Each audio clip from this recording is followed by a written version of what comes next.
Actually कौन नुह सारा सांघातिक इश्यू नहीं आमे आज केवल कटक सहर कटक जिला नुह सारा राज्य में दाबीपत्र दि जाऊँगी कांग्रेस दल तरफ जेपरी भाव में दीर्घ 9 मास भितर ओडिशा रे नारी निर्यातना बढ़ी बढ़ी चली महिला प्रति अत्याचार बढ़ी बढ़ी चली युवती मान प्रति अत्याचार बढ़ी बढ़ी चली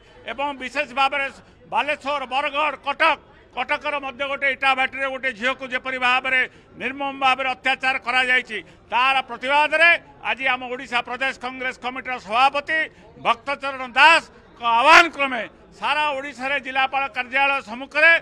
प्रतिवाद सभा एवं दाबीपत्र दि जाऊँगी राज्यपाल उद्देश्य जदि ए सरकार आर भितर सचेतन नहंती महिला नारी प्रति यदि सुरक्षा प्रदान ठीक भाव न करते ताले आमर प्रदेश कांग्रेस कमिटी निष्पत्ति नहीं आगामी दिन में विधानसभा घेराव कर निष्पत्ति आज आम दाबीपत्र देचु एवं चेताई देचु सरकार को तुरंत तार समाधान करंतु तो आगामी दिन में कांग्रेस राजरास्तार लड़ाई कर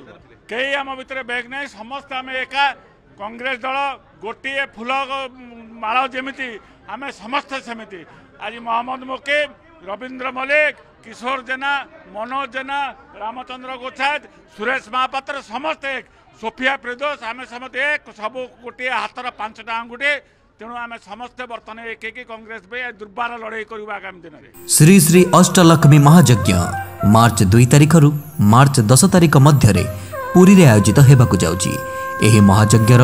मुख्य लक्ष्य हेउची विश्वर कल्याण तथा वायुमंडलर शुद्धिकरण सह धर्म विज्ञान और व्यवहार प्रदर्शन। तेणु यह यज्ञ निजक सम्मिलित करी अक्षय पुण्य अर्जन करंतु।